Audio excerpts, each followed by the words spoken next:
जय हिंद साथियों, स्वागत है आपका माइंड एग्जाम के ऐप पर। दोस्तों, कल की क्लास में हमने यह देखा था कि सदिश और अदिश राशियों का चैप्टर कंप्लीट किया था। सदिश और अदिश राशियों के बारे में हमने देखा था कि सदिश राशि किसे कहते हैं, अदिश राशि किसे कहते हैं। उसके बाद में हमने सदिश और अदिश राशियों की एक एक ट्रिक भी पढ़ी थी। आपको ट्रिक याद होगी। अदिश राशियों की हमने ट्रिक पढ़ी थी कि उसका दाल चावल एमएससी से आता है, उसका दाल चावल एमएससी से आता है। और सदिश राशियों की हमने ट्रिक क्या पढ़ी थी, आज बलवान बिरजू की बेगम तंबू संग खेत में बागी। ये दो ट्रिक हमने आपको सदिश और अदिश राशियों की पढ़ाई थी। उसके बाद में हमने कुछ अंतर देखे थे। अंतर हमने ये देखे थे दूरी में और विस्थापन में, उसके बाद में चाल और वेग में, और द्रव्यमान और भार में। ये तीन अंतर हमने देखे थे और तीनों के बारे में हमने आपको बताया था कि बड़े इंपॉर्टेंट है। तीनों की मात्रक और विमा सेम है, लेकिन एक सदिश है और एक अदिश है। ये तीनों में हम अंतर पढ़ चुके थे। बाद में हमने तीन राशि देखी थी। एक थी अपनी खगोलीय इकाई, जो कि सूर्य से पृथ्वी के बीच की दूरी नापने के काम में आती है। दूसरी अपनी थी प्रकाश वर्ष, प्रकाश द्वारा एक वर्ष में चली गई दूरी प्रकाश वर्ष के बराबर होती है। तीसरी अपनी राशि थी पारसेक। पारसेक के बारे में हमने पढ़ा था कि दूरी की सबसे बड़ी यूनिट है। और आज की क्लास में हम अपना नया चैप्टर शुरू करने वाले हैं, गति, मोशन। चैप्टर का नाम क्या रहने वाला है, गति, मोशन। ये आपका ज्यादा डेप्थ में चैप्टर नहीं है, ऊपर ऊपर से इसको हम देखेंगे। इसके साथ ही हम पहले इसमें यह देखने वाले हैं एक्सीलरेशन, त्वरण। क्या देखने वाले हैं, त्वरण के बारे में।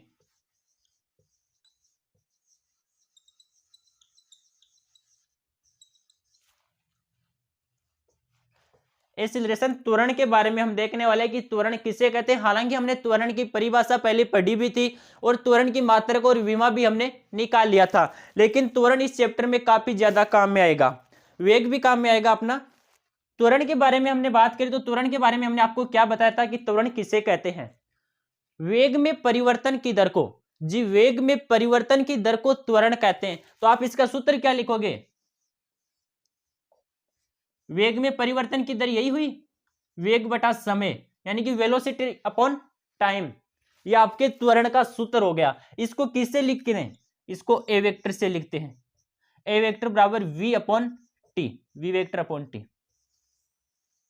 ये आपका त्वरण का सूत्र हो गया।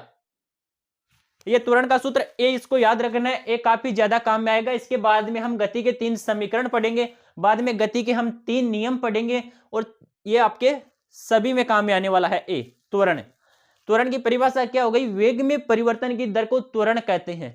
त्वरण आप ऐसे में अनुमान लगा सकते हैं, कोई गाड़ी अगर 40 किलोमीटर प्रति घंटे की स्पीड से चल रही है, अचानक उसकी स्पीड अगर हम 40 से बढ़ा करके 50 कर दें या 45 कर दें, तो ये किसके कारण हुई, हमने उस पर रेस लगाई त्वरण के कारण। यानी कि जो अपना परिवर्तन हुआ उससे त्वरण के कारण आपका परिवर्तन हुआ है। अब हम आगे देखने वाले गति के तीन समीकरण। गति के तीन समीकरण की बात करें, काफी ज्यादा इंपॉर्टेंट है। तीनों समीकरण आपको याद रखने हैं, क्योंकि इन तीनों समीकरण से आपका न्यूमेरिकल क्वेश्चन पूछ सकते हैं। मैथ में भी आप पढ़ते होंगे इन तीनों समीकरण के बारे में।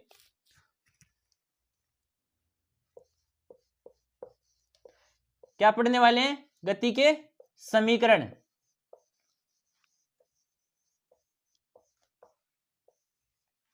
इक्वेशन ऑफ मोशन, यानी कि गति के तीन समीकरण हम पढ़ेंगे। गति के तीन समीकरण है। सबसे पहले तो हम यह बात करें कि गति के तीन समीकरण किसने दिए थे। गति के तीनों समीकरण को देने वाले वैज्ञानिक का नाम क्या था, गैलीलियो। एक गैलीलियो नामक वैज्ञानिक ने गति के तीन समीकरण दिए थे। ये आपको याद रखना है, गति के तीन समीकरणों को देने वाले वैज्ञानिक का नाम था गैलीलियो।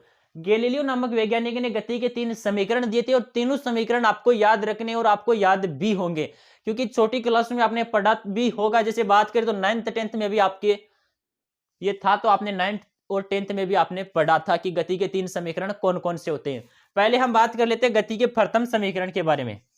गति का प्रथम समीकरण क्या है, v बराबर u प्लस एटी। अब आप बोलेंगे कि v क्या है, u क्या है, a क्या है और t क्या है, इसके बारे में भी हम देखेंगे। पहले हम गति के तीनों समीकरण लिख लेते हैं। s बराबर ut plus half of a t square. गति का तीसरा समीकरण क्या है? वी स्क्वायर बराबर यू स्क्वायर प्लस 2as। अब यहां पर s भी एक नया नाम आ गया। ये गति के तीन समीकरण है और इन तीनों समीकरण को देने वाले वैज्ञानिक का नाम क्या था? गैलीलियो नाम था। इन तीनों समीकरण को देने वाले वैज्ञानिक का नाम गैलीलियो था। गैलीलियो नामक वैज्ञानिक ने गति के तीन समीकरण दिए थे। अब हम बात करें कि इन तीनों समीकरणों में आपका v भी आ रहा है, u भी आ रहा है, a भी आ रहा है और t भी आ रहा है। इसके साथ में आपका s भी काम में आ रहा है। तो ये s क्या है? ये सभी क्या है? इनके बारे में हम बात करें, आपको हालांकि पता होगा। पहले हम देख लेते हैं v क्या है। v के बारे में अगर हम बात करें, v आपका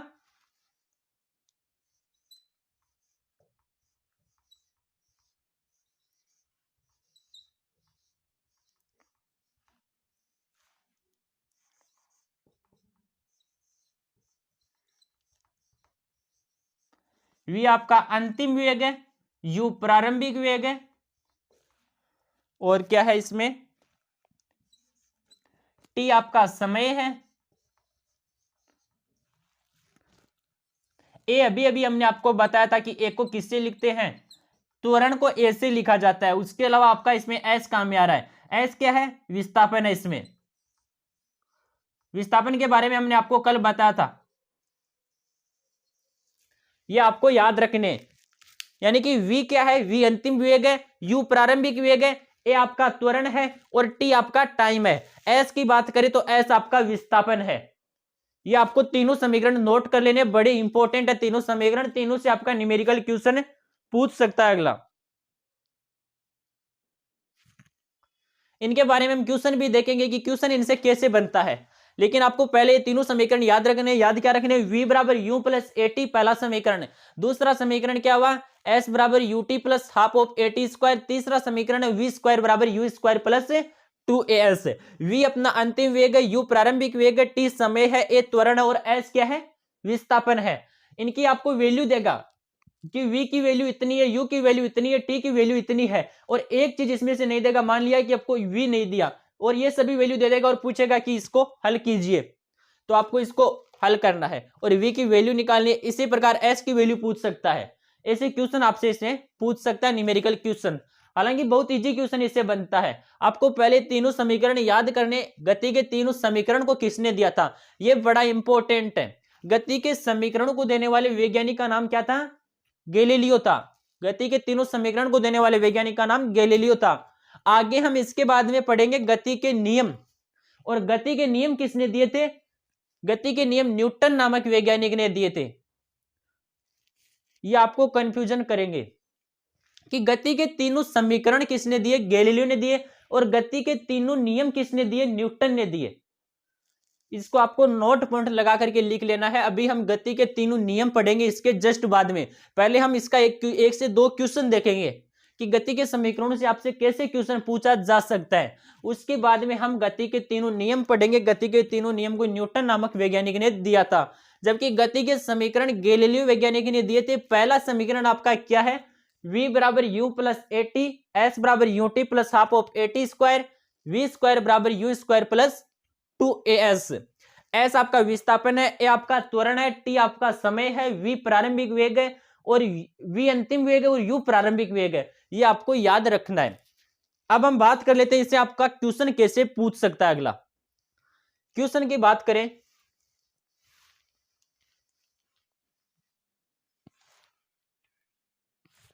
क्वेश्चन आपसे यह पूछेगा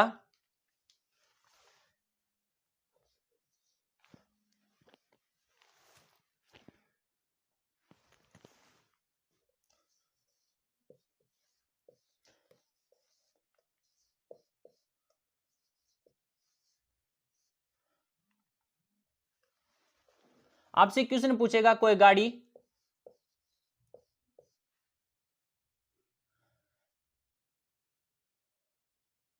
प्रारंभिक गाड़ी का किसी गाड़ी कोई गाड़ी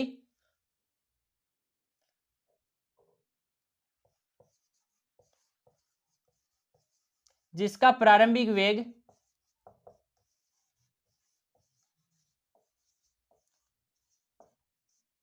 शून्य है।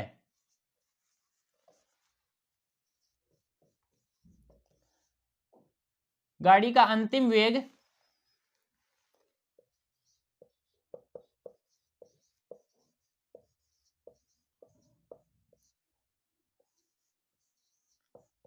45 किलोमीटर पर होवर है।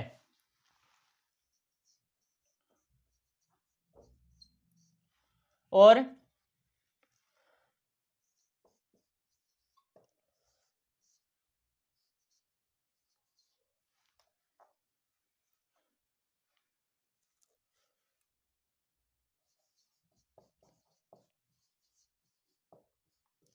गाड़ी द्वारा अंतिम वेग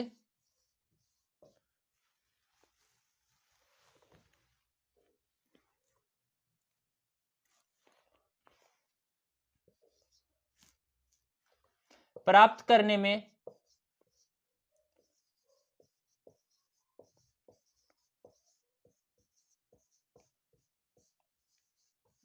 लगा समय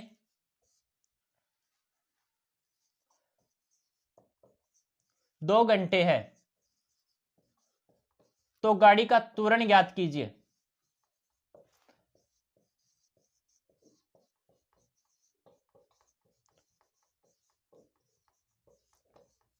क्वेश्चन आपसे क्या पूछेगा, कोई गाड़ी जिसका प्रारंभिक वेग 0 किलोमीटर है और गाड़ी का अंतिम वेग 45 किलोमीटर पर होवर और गाड़ी द्वारा अंतिम वेग प्राप्त करने में लगा समय 2 घंटे है, तो गाड़ी का त्वरण ज्ञात कीजिए। यानी कि गाड़ी द्वारा 45 किलोमीटर की स्पीड प्राप्त करने में कितना त्वरण उसको लगा।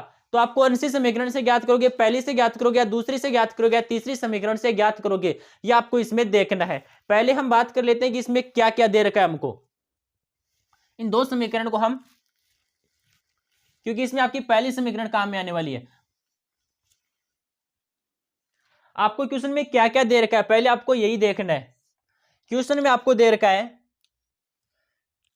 प्रारंभिक वेग दे रहा है यू, क्या है यू प्रारंभिक वेग, आपको यहां पर दे रखा है प्रारंभिक वेग आपका 0 किलोमीटर पर ओवर है। अंतिम वेग दे रखा है 45 किलोमीटर पर ओवर है।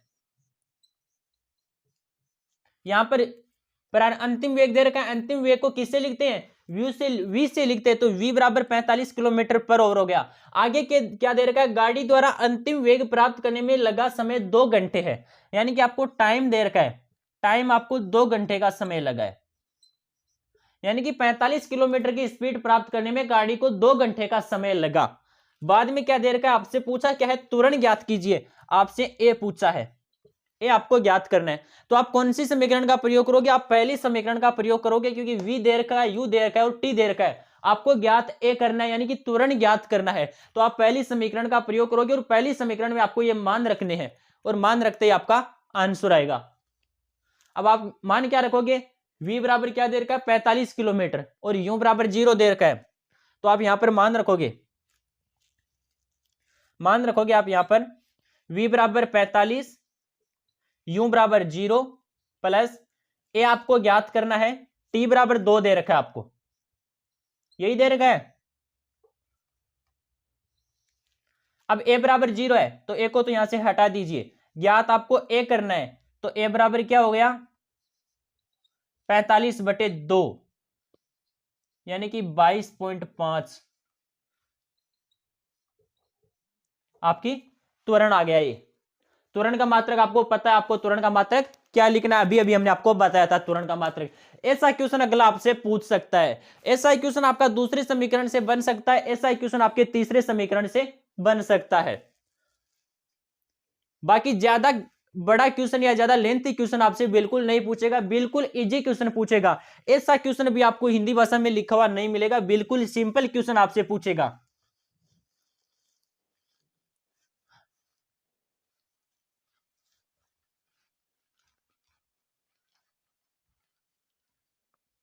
आपको सीधा भी अगला दे सकता है। पहले हम गति के तीनों समीकरण लिख लेते हैं एक बार फिर से, v बराबर u प्लस 80, दूसरा समीकरण अपना क्या था, s बराबर ut plus half of 80 square, v square बराबर u स्क्वायर प्लस 2as। ये गति के तीनों समीकरण है। अब अगला आपको सीधा क्वेश्चन ये भी पूछ सकता है, सीधा क्वेश्चन क्या पूछ सकता है, सीधा क्वेश्चन आपको अगला एस ज्ञात करना, आपसे पूछेगा विस्थापन ज्ञात कीजिए।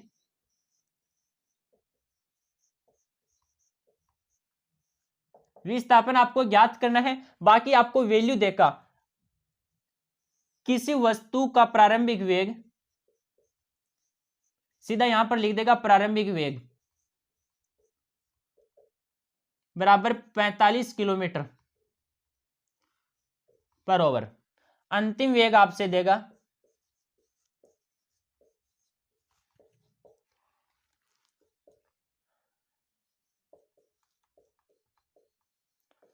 75 किलोमीटर पर ओवर।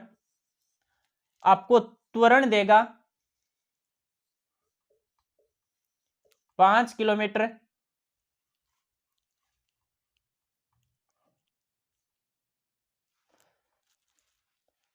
त्वरण आपसे दे देगा 5, और आपसे टाइम दे देगा 10 और। यह आपसे क्वेश्चन दे दिया, त्वरण की वैल्यू आपको 5 दे रखी है, टी की वैल्यू आपको 10 दे रखी है, अंतिम वेग आपको 75 दे रखा है, प्रारंभिक वेग आपको 45 दे रखा, आपसे विस्थापन पूछ लिया। तो विस्थापन के लिए आप विस्थापन दूसरे समीकरण में आ रहा है तो दूसरा समीकरण यूज करोगे। विस्थापन आपको एस ज्ञात करना है। यू बराबर क्या दे रखा है, यू प्रारंभिक वेग होता है तो 45 दे रखा है। टी टाइम कितना दे रखा है, टाइम आपको 10 दे रखा है, तो यहां पर 10 लिखना है, बाद में आपका प्लस का निशान 1/2 लिखना है। ए क्या दे रखा है, 5 दे रखा है, टी आपको क्या दे रखा है, 10 दे रखा है, तो 10 का स्क्वायर 10 गुणा 10। ये आपको इसको हल करना है और आंसर बताना है। इतना इजी क्वेश्चन पूछेगा। हो सकता है विस्थापन की जगह आपको एस भी लिख करके दे दे, वी की प्रारंभिक वेग की जगह आपको यू लिख करके दे दे, और अंतिम वेग की जगह आपको वी लिख करके दे सकता है। सीधा भी आपको लिख करके दे सकता है, क्योंकि इतना हार्ड क्वेश्चन आपसे पूछेगा नहीं। इसके बाद में हम बात करने वाले हैं गति के 3 नियमों के बारे में। यह गति के 3 समीकरण थे, इसका आपको याद क्या रखना है। गति के 3 समीकरण किसने दिए थे, गति के तीनों समीकरण गैलीलियो नामक वैज्ञानिक ने दिए थे। गति के तीनों समीकरण आपको याद हो गए होंगे। v बराबर u plus a t, s बराबर u t plus half of a t square, v square बराबर यू स्क्वायर प्लस 2as। ये आपके गति के तीनों समीकरण हैं, गति के तीनों नियम। अब हम देखने वाले हैं, क्या देखने वाले हैं,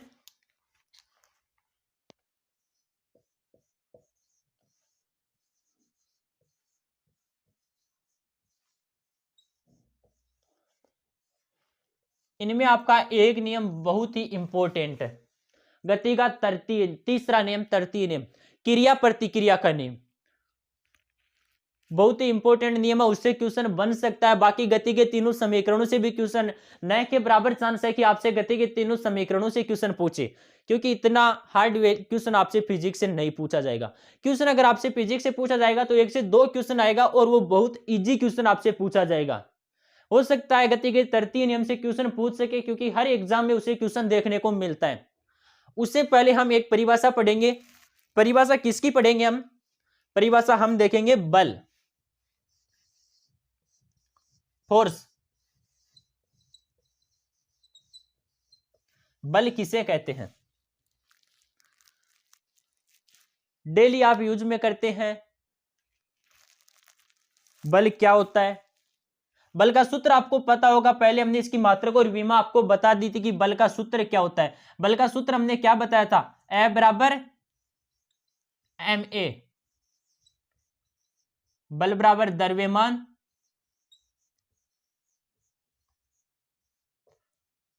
इंटू त्वरण।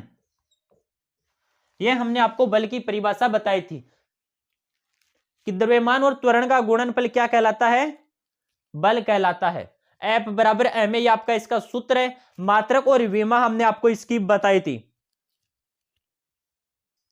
मात्रक भी हमने आपको बता दिया था, त्वरण का मात्रक भी हमने आपको बताया था, द्रव्यमान का मात्रक भी हमने आपको बताया था, और दोनों को मिलाकर आपको बल का मात्रक निकालना भी हमने सिखा दिया था। अब बात करते हैं बल की परिभाषा। बल वह भौतिक कारक है, बल वह भौतिक कारक है जो किसी वस्तु की अवस्था में परिवर्तन करता है। यानी कि बल वह भौतिक कारक है जो किसी वस्तु पर लगकर उसकी अवस्था में परिवर्तन करता है या परिवर्तन करने की चेष्टा करता है। यहां पर आप लिख भी सकते हैं।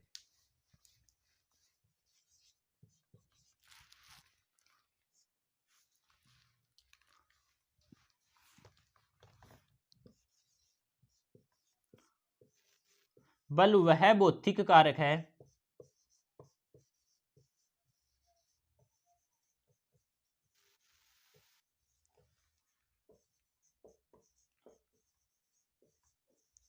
जो किसी वस्तु पर लगकर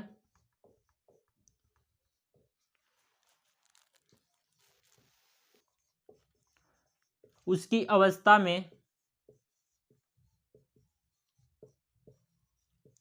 अवस्था यानी उसका स्थिति हो गई, पोजीशन,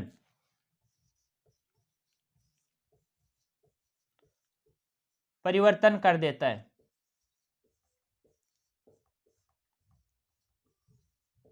बल वह भौतिक कारक है जो किसी वस्तु पर लगकर उसकी अवस्था में परिवर्तन कर देता है, उसे बल कहते हैं। इसका सूत्र हमने आपको बता दिया, बल बराबर द्रव्यमान इंटू त्वरण, F बराबर ma। बल आपका काम में आएगा इस चैप्टर में। उसके बाद में हम पढ़ने वाले हैं संवेग। बल का मात्रक और विमा हमने बता दिया, बार बार बताने की जरूरत नहीं है। इसके बाद में हम पढ़ेंगे संवेग किसे कहते हैं।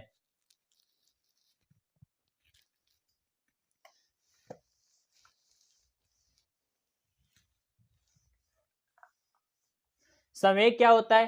संवेग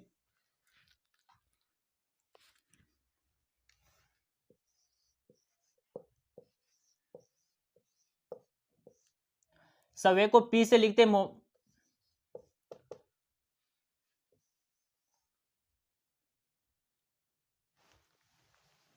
मोमेंटम।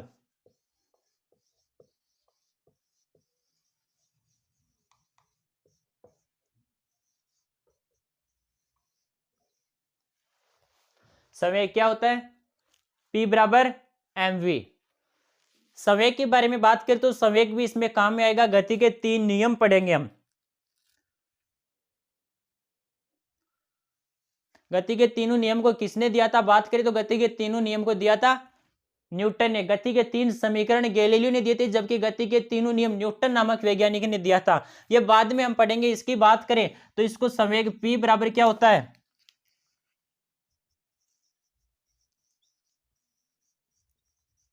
द्रव्यमान इंटू वेग। ये इसका संवेग का सूत्र हो गया आपका। अगर आपको ये सूत्र आता है तो परिभाषा याद करने की आपको बिल्कुल भी जरूरत नहीं है। संवेग P बराबर mv, द्रव्यमान इंटू वेग। इसी से आप अपनी मात्रक निकाल सकते हैं, इसी से आप विमा ज्ञात कर सकते हैं, यानी कि यूनिट और डायमेंशन आप इसी से निकाल सकते हैं। निकाले बात करें तो द्रव्यमान की विमा क्या होती है?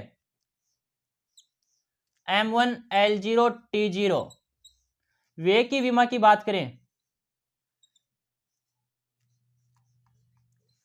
m0 l1 t-1। इन दोनों से आप संवेग की विमा ज्ञात कर सकते हैं। हालांकि आपसे इतनी विमा और मात्रक बिल्कुल नहीं पूछेगा। आपको इतना याद रखना है, संवेग किसे कहते हैं? संवेग द्रव्यमान इंटू वेग का गुणनफल संवेग कहलाता है। द्रव्यमान इंटू वेग का गुणनफल संवेग कहलाता है। द्रव्यमान और वेग का गुणनफल संवेग कहलाता है। आप अगर 2 से 3 बार इसको बोलोगे तो आपको जरूर याद हो जाएगी संवेग की परिभाषा। उससे पहले हमने पढ़ी थी बल की परिभाषा, F बराबर ma। बल की परिभाषा क्या थी? F बराबर ma। m सेम है, यहां पर त्वरण था, यहां पर वेग है, इतना ही फर्क है दोनों में। इसीलिए आपको ये याद रखनी है।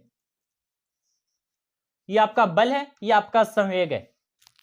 अब हम बात करें गति के प्रथम नियम के बारे में कि गति का प्रथम नियम क्या था।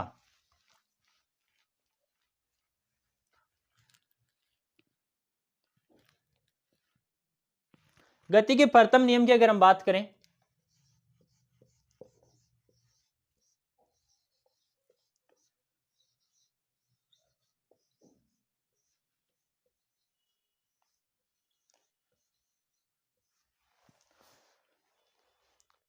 गति के प्रथम नियम से पहले आपको एक चीज याद रख रहे हैं कि गति के 3 नियम है। ये प्रथम नियम है, इसके बाद में द्वितीय नियम पढ़ेंगे, बाद में तृतीय नियम हम पढ़ेंगे। तृतीय नियम आपका बड़ा इंपॉर्टेंट है, लेकिन इससे पहले आपको एक चीज याद रखनी, वो बड़ी इंपॉर्टेंट है। याद क्या रखनी है आपको? गति के नियम किस वैज्ञानिक ने दिए थे? गति के नियम दिए थे न्यूटन नामक वैज्ञानिक ने। ये आपको याद रखना ही है, गति के तीनों नियम न्यूटन नामक वैज्ञानिक ने दिए थे। जबकि गति के तीनों समीकरण किसने दिए थे? गति के तीनों समीकरण दिए थे गैलीलियो नामक वैज्ञानिक ने, गति के तीनों समीकरण दिए थे। अब गति के प्रथम नियम के बारे में अगर हम बात करें तो गति का प्रथम नियम क्या है? यदि कोई वस्तु स्थिर है, यदि कोई वस्तु स्थिर है, यदि कोई वस्तु स्थिर है तो वो स्थिर ही रहेगी।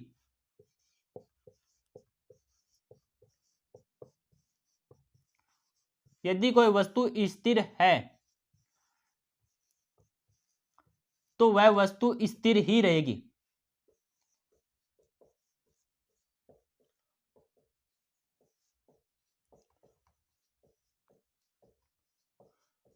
और यदि गतिशील है,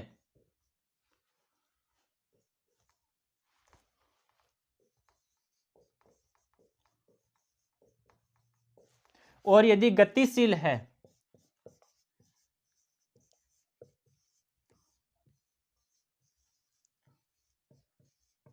तो वह गतिशील ही रहेगी।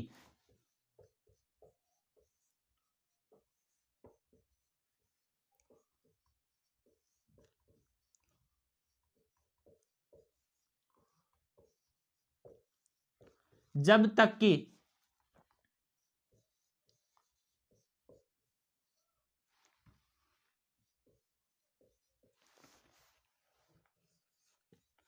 उस वस्तु पर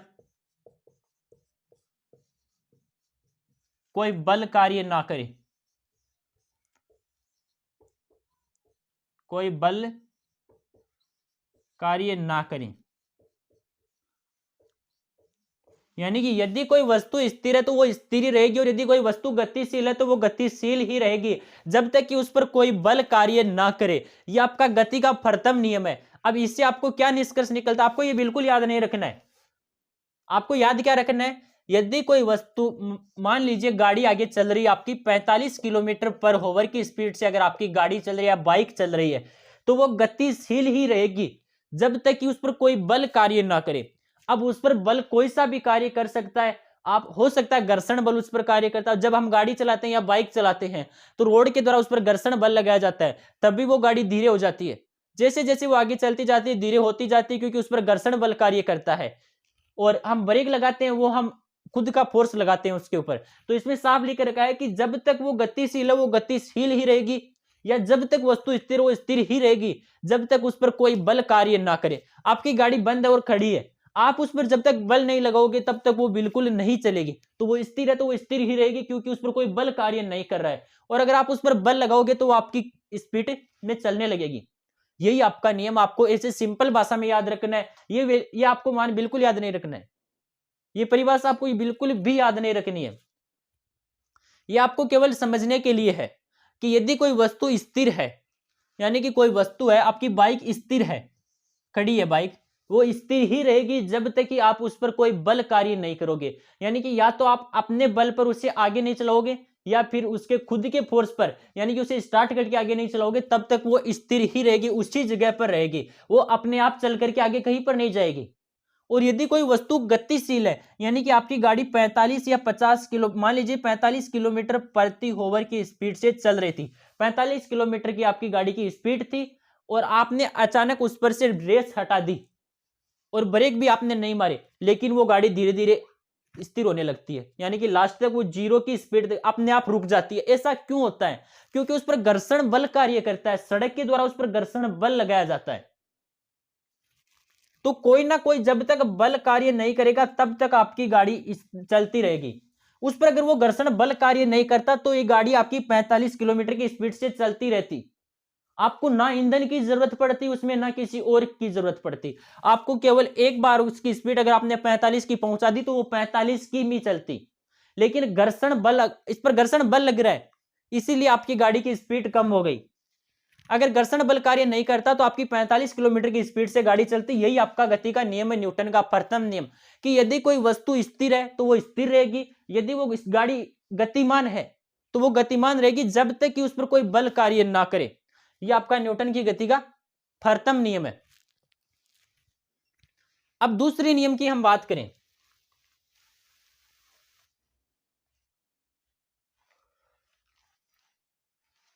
आपको याद इतना ही रखना है, इसमें पहला नियम भी आपसे कोई नहीं पूछेगा क्योंकि पहले नियम में कुछ नहीं है पूछने लायक, ना आपके दूसरे नियम में पूछने लायक कुछ है।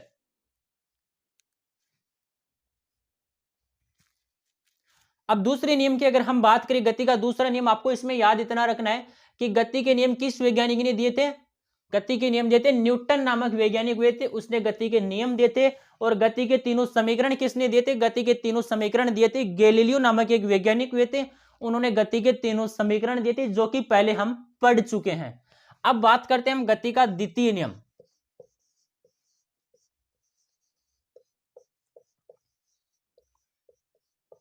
क्या बात करते हैं? गति का द्वितीय नियम। इससे भी आपका कोई क्वेश्चन नहीं बनता, लेकिन आपको एक बार रिमाइंड करना, एक बार याद रखना है इसको। अगर आपको पढ़ा हुआ सा लगेगा, एग्जाम में बाय चांस हो सकता है कि क्वेश्चन पूछ ले, लेकिन न के बराबर चांस है कि इसे क्वेश्चन अगला पूछेगा। और अगर अगला पूछता है तो आपको अगर पढ़ा हुआ होगा तो वहां पर ऑप्शन दे करके आपको याद आ जाएगा कि ये तो हमारा पढ़ा हुआ है। इसलिए आपको इतना याद रखना है कि गति के प्रथम नियम में यह था, गति के दूसरे नियम में यह था, और गति के तृतीय नियम आपका बड़ा इंपॉर्टेंट नियम है और वो दैनिक लाइफ से जुड़ा हुआ नियम है। इसके बारे में हम बात करें कि गति का द्वितीय नियम क्या है, तो यह है, अभी हमने संवेग पढ़ा था, इसमें संवेग का जिक्र होगा। वस्तु के संवेग में परिवर्तन की दर, क्या वस्तु के संवेग में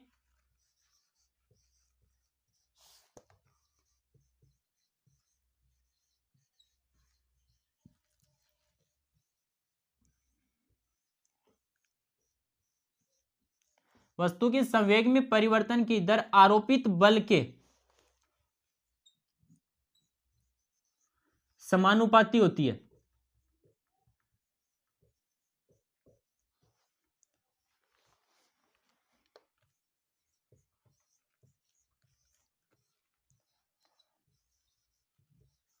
अब हमने क्या पढ़ा था कि वस्तु के संवेग में परिवर्तन की दर, अब संवेग में परिवर्तन की दर हमने आपको बताया था कि संवेग को किसे लिखते हैं? P से लिखते हैं। संवेग में परिवर्तन की दर आरोपित बल के समानुपाती होती है।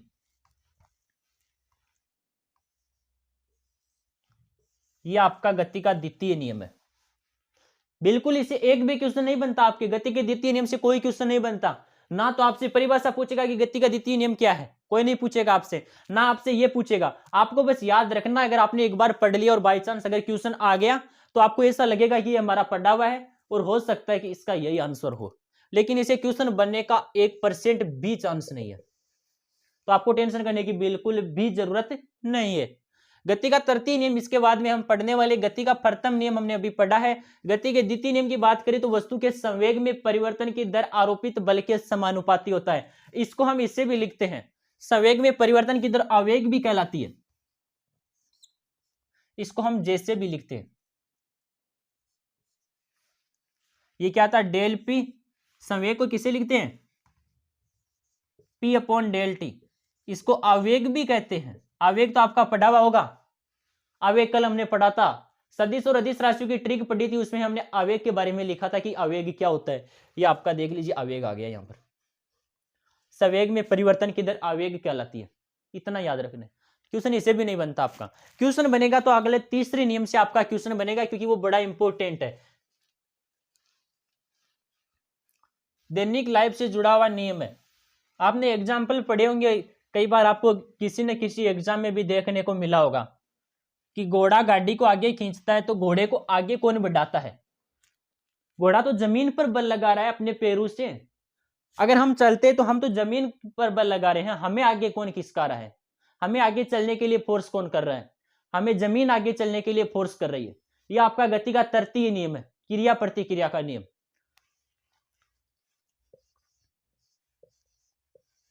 क्या है तृतीय नियम?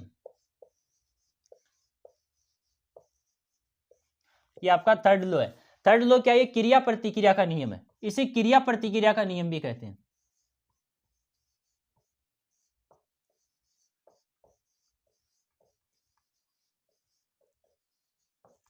क्या बोलते हैं? इसे क्रिया प्रतिक्रिया का नियम भी कहते हैं। अब आप बोलोगे क्रिया प्रतिक्रिया का नियम क्यों कहते हैं? तो क्रिया प्रतिक्रिया का नियम इसको इसलिए कहते हैं कि हम अगर आगे चलते हैं तो हम जमीन पर बल लगाते हैं कि जमीन पीछे हो, जमीन पर हम पीछे की ओर बल लगाते हैं। आप एक बार कोशिश भी कर लेना, देख भी लेना। और जमीन हमें आगे बढ़ाती है, तो हम तो जमीन पर क्रिया कर रहे हैं, लेकिन जमीन हम पर प्रतिक्रिया कर रही है और हम आगे बढ़ते हैं। यही आपका घोड़े में होता है। घोड़ा जब आगे चलता है तो घोड़ा जमीन को पीछे की ओर खिसकाता है अपने पैरों से, जबकि जमीन उसको आगे की ओर खिसकाती है। आपकी प्रतिक्रिया हो गई। ऐसा आपसे एग्जाम्पल पूछ सकता है, आपसे ऐसा एग्जाम्पल पूछ रहेगा कि घोड़ा जमीन पर क्रिया करता है और जमीन उसको आगे की ओर खिसकाती है, प्रतिक्रिया करती है। तो ये किस नियम पर आधारित है? ये आपके गति के तृतीय नियम पर आधारित है। इतना ही क्वेश्चन बनता है। और इसे आपको क्या याद करना है कि ये दोनों बल, एक तो क्रिया बल हो गया, एक प्रतिक्रिया बल हो गया। हमने जमीन पर बल लगाया, जमीन ने हम पर बल लगाया, तो ये आपके दो बल हो गए, एक क्रिया है और एक प्रतिक्रिया है। दोनों ही बल अलग अलग वस्तु पर कार्य करते हैं। दोनों बल आपके अलग अलग वस्तु पर कार्य करते हैं। अब आप बोलोगे अलग अलग वस्तु पर कैसे कार्य करते हैं? तो हमने तो जमीन, क्रिया क्या है? हमने जमीन पर बल लगाया, तो हमने तो जमीन पर बल लगाया है। और प्रतिक्रिया क्या है? जमीन ने हम पर बल लगाया है। ये आपकी प्रतिक्रिया है। यानी कि ये दोनों ही बल आपके अलग अलग वस्तु पर कार्य करते हैं। इनका परिमाण दोनों का बराबर होता है। जितनी हम आगे जमीन पर बल लगाते हैं, जितना बल लगाते हैं, उतना ही जमीन हम पर आगे बल लगाती है और हम आगे बढ़ते हैं। ये आपकी प्रतिक्रिया हो गई। यानी कि इनका दोनों का परिमाण तो बराबर है। अगर हमने 5 न्यूटन का बल लगाया, क्या लगाया? 5 न्यूटन का जमीन पर बल लगाया, और 5 न्यूटन का ही जमीन हम पर बल लगाएगी। ये दोनों मान में तो बराबर होंगे, लेकिन अलग अलग वस्तु पर कार्य करते हैं। हमने तो जमीन पर लगाया 5 न्यूटन बल, और जमीन ने हम पर लगाया 5 न्यूटन बल, यानी कि पृथ्वी ने हम पर 5 न्यूटन का बल लगाया है, तभी हम आगे बढ़े, अन्यथा हम आगे नहीं बढ़ पाते। ये आपका क्रिया प्रतिक्रिया नियम है। इससे आपका क्वेश्चन इतना ही पूछ सकता है कि दोनों बल अलग अलग वस्तु पर कार्य करते हैं और दोनों परिमाण में बराबर होते हैं। अब इसकी आपको भाषा क्या लिखनी है, परिभाषा क्या लिखनी है? इसकी आपको परिभाषा ये लिखनी है कि तृतीय नियम किसे कहते हैं? तृतीय नियम क्रिया प्रतिक्रिया नियम भी कहलाता है। इसे क्रिया प्रतिक्रिया का नियम भी कहते हैं। ये दोनों बल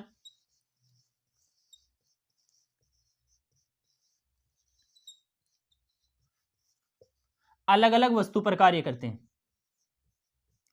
क्या करते हैं? अलग अलग वस्तु पर कार्य करते हैं।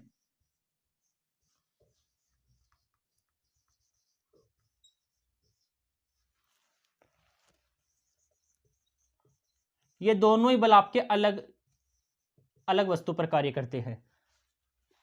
एक पॉइंट तो आपका ये हो गया। एक पॉइंट क्या होगा?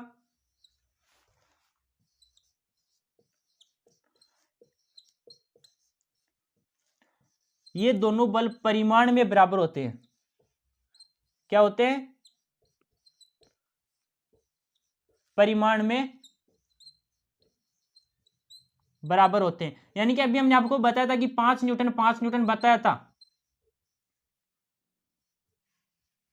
यही आपका परिमाण कहलाता है। यानी कि आपकी जो न्यूमेरिकल वैल्यू थी 5 न्यूटन का बल, वही आपका बराबर होता है, परिमाण बराबर होता है। परिणाम, ये दोनों बल परिणाम में तो बराबर होते हैं, लेकिन अलग अलग वस्तु पर कार्य करते हैं। ये आपको याद रखना है। इतना ही आपसे पूछ सकता है, इसका एग्जाम्पल पूछ सकता है आपसे, या आपसे पूछ लिया तृतीय नियम, न्यूटन के तृतीय नियम का एक एग्जाम्पल देखिए, और 4 ऑप्शन में आपको अलग अलग एग्जाम्पल दे देगा।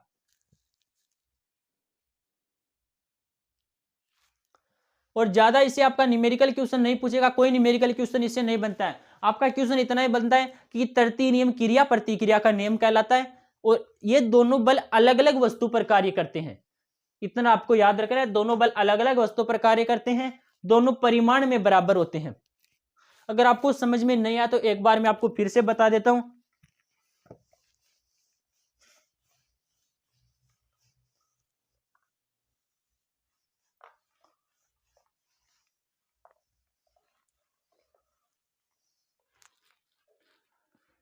फिर से अगर बात करें, आर्मी की रनिंग आपने देखी होगी। किसी व्यक्ति की, किसी बच्चे की तो इतनी स्पीड होती है कि वो सबसे आगे दौड़ता है, किसी की इतनी स्पीड होती है कि वो धीरे रहता है, यानी कि धीरे दौड़ पाता है, क्योंकि वो कम बल लगा रहा है पृथ्वी पर, वो कम बल लगा रहा है। जितना पृथ्वी पर आप बल लगाओगे, जितना आप पृथ्वी पर बल लगाओगे, उतनी ही पृथ्वी आपको आगे की ओर धकेलेगी। यानी कि पृथ्वी पर अगर आपने 15 न्यूटन का बल लगाया तो पृथ्वी भी आप पर 15 न्यूटन का बल लगाएगी। यानी कि इससे यह निष्कर्ष निकला कि जिस व्यक्ति में जितना दम है वो उतना आगे दौड़ेगा। एक कमजोर सा बच्चा है और एक हेल्थी सा बच्चा है जो डेली रनिंग करता है। अब जो कमजोर सा बच्चा है उसको पता नहीं, वो कम बल लगा रहा है पृथ्वी पर, तो पृथ्वी भी उस पर कम बल लगाएगी, और जो हेल्थी सा बच्चा है वो ज्यादा बल लगा रहा है तो उसको पृथ्वी भी ज्यादा आगे धकेलेगी और उस पर ज्यादा बल लगाएगी और वो आगे निकल जाता है। यही आपका आर्मी की रनिंग में होता है। घोड़े में क्या होता है, घोड़ा जमीन पर पीछे की ओर बल लगाता है। ये आपकी पृथ्वी है, क्या है, पृथ्वी है। अब घोड़ा यहां पर आपका चल रहा है, तो घोड़ा पृथ्वी पर पीछे की ओर बल लगाता है, अपने पैरों से पीछे की ओर धकेलने की कोशिश करता है। तो पृथ्वी क्या करती है, पृथ्वी उसको आगे बढ़ाती है, पृथ्वी उस पर आगे बल लगाती है। घोड़ा पृथ्वी पर पीछे बल लगाता है और पृथ्वी उस पर आगे की ओर बल लगाती है, और वो घोड़ा आगे चल पाता है। अगर ऐसा नहीं होता तो हम एक जगह स्थिर रहते, हम चल भी नहीं पाते। यही आपका क्रिया प्रतिक्रिया का तृतीय नियम है। आपको बस इतना याद रखना है, इसमें ज्यादा याद रखने की बिल्कुल भी जरूरत नहीं है, क्योंकि इससे भी आपका एक एग्जाम्पल दे सकता है अगला आपसे, या आपको यह बोल दिया कि न्यूटन की गति के तृतीय नियम का एक एग्जाम्पल देखिए, ऑप्शन में से कौन सा एक एग्जाम्पल इसका आंसर होगा। तो आपको चारों ऑप्शन पढ़ने हैं, और यह आपके दिमाग का क्वेश्चन है, आप रट नहीं सकते। कितने एग्जाम्पल रटोगे, बहुत सारे एग्जाम्पल है, दैनिक लाइफ का हर एग्जाम्पल इससे जुड़ा हुआ है। तो आपको इतना याद रखना है। अब आज की क्लास में हमने क्या पढ़ा, बल के बारे में पढ़ा, संवेग के बारे में हमने पढ़ा, गति के तीनों समीकरण हमने पढ़े, गति के तीनों समीकरणों को देने वाले वैज्ञानिक का नाम हमने पढ़ा, बाद में हमने गति के 3 नियम पढ़े, गति के तीनों नियमों को देने वाले वैज्ञानिक का नाम हमने पढ़ा है। 3 नियम कौन कौन से थे वो हमने देखे, गति के तीनों समीकरण कौन कौन से थे वो हमने देखे हैं। एक बार फिर से रिवाइज अगर हम करें, बल के बारे में शायद हमने आपको एक चीज नहीं बताई, बल का मात्रक। बल के बारे में हमने आपको इतना बताया था, F बराबर ma, द्रव्यमान इंटू त्वरण, यही हमने आपको बताया था। इसका एसआई मात्रक की बात करें तो इसका बल का एसआई मात्रक न्यूटन होता है, जो कि अभी हमने बोला था कि 5 न्यूटन, 10 न्यूटन, 15 न्यूटन। अभी हम बोल रहे थे 5 न्यूटन का बल लगाया, 15 न्यूटन का बल लगाया, यही आपका न्यूटन है। बल पर 15 न्यूटन का बल, इसे बल को ही एसआई मात्रक न्यूटन होता है। सीजीएस मात्रक की बात करें, सीजीएस आपसे कोई नहीं पूछेगा, लेकिन सीजीएस मात्रक डाइन होता है। 1% भी आपसे नहीं पूछेगा, आपसे इतना जरूर पूछ सकता है बल का एसआई मात्रक क्या है, तो बल का एसआई मात्रक न्यूटन है। अब बात करें 1 न्यूटन, यह भी आप याद रख लेना एक बार, अगर आप एक बार पढ़ लोगे तो आपको याद रह जाएगा। अगर एग्जाम में अगर इसे क्वेश्चन भी बनेगा तो क्या, 1 न्यूटन बराबर 10 की पावर 5 डाइन होता है। हालांकि क्वेश्चन बनने के बहुत कम चांस है, लेकिन आप अगर एक बार पढ़ लोगे तो हो सकता है एग्जाम में अगर क्वेश्चन आ जाए तो पढ़ा हुआ होगा तो आप आंसर लगा दोगे कि 1 न्यूटन बराबर तो 10 की पावर 5 डाइन होता है। इसको पढ़ने में ज्यादा टाइम नहीं लगेगा आपको, 1 न्यूटन बराबर 10 की पावर 5 डाइन होता है। अब हम थोड़ा सा पिछला रिवाइज कर लेते हैं, हमने क्या क्या पढ़ा था।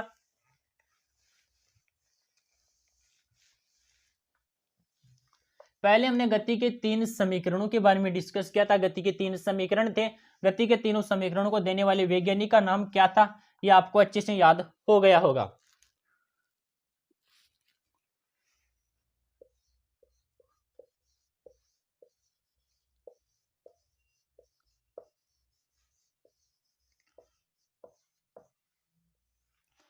गति के 3 समीकरणों को देने वाले वैज्ञानिक का नाम क्या था? गैलीलियो था। यह आपको जरूर याद रखना है, गैलीलियो। गति के तीनों नियम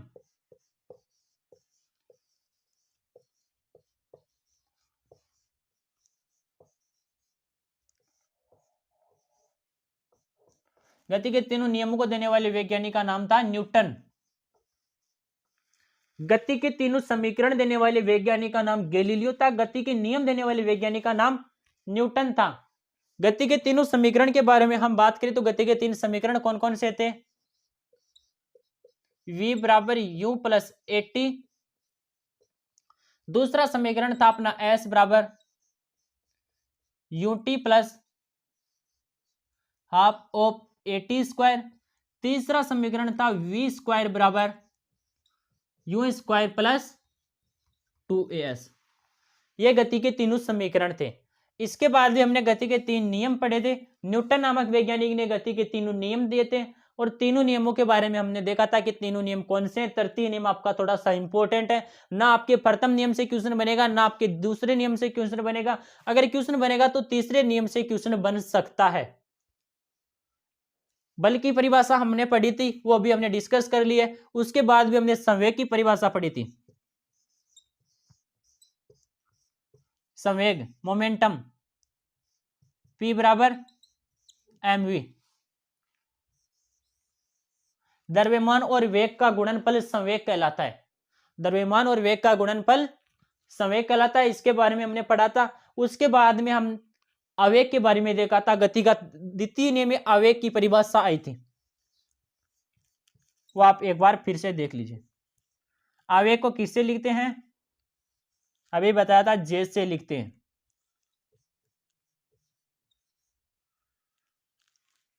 आप इसे ऐसे भी लिखते हैं।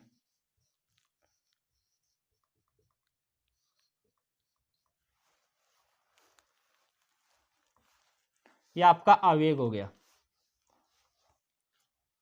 ये आज की क्लास में हमने पढ़ा था। इसमें आपको याद इतना रखना है, गति के तीनों समीकरण आपको याद रखने। v बराबर u प्लस AT, s बराबर ut plus half of AT square, v square बराबर u स्क्वायर प्लस 2as। आपका v अंतिम वेग था, u प्रारंभिक वेग था, a आपका त्वरण था, t आपका समय था, s आपका विस्थापन था। यह आपको इतना याद रखना है। हालांकि इसे क्वेश्चन बहुत कम चांस है कि आपके क्वेश्चन बन सकता है, लेकिन आपको पढ़ा हुआ होगा तो आपको एग्जाम में दिक्कत नहीं होगी बिल्कुल। गति के तीनों नियम हमने देख ली थे। गति का प्रथम नियम था, यदि कोई वस्तु स्थिर है तो वो स्थिर ही रहेगी जब तक उस पर कोई बल कार्य ना करे, और यदि कोई वस्तु गतिशील है तो वो गतिशील ही रहेगी जब तक कि उस पर कोई बल कार्य ना करे। इसका हमने आपको एग्जाम्पल, बाइक का एग्जाम्पल बताया था। उसके बाद में गति का द्वितीय नियम हमने पढ़ा था, जो कि आवेग वाला भी था। गति का तृतीय नियम हमने क्रिया प्रतिक्रिया का नियम पढ़ा था। गति का तृतीय नियम दो अलग अलग वस्तुओं पर कार्य करता है, दोनों का परिमाण बराबर होता है। यह आपका गति का तृतीय नियम था। अब हम आज की क्लास को यहीं पर समाप्त करते हैं। मिलेंगे नई क्लास में, तब तक के लिए जय हिंद, जय भारत।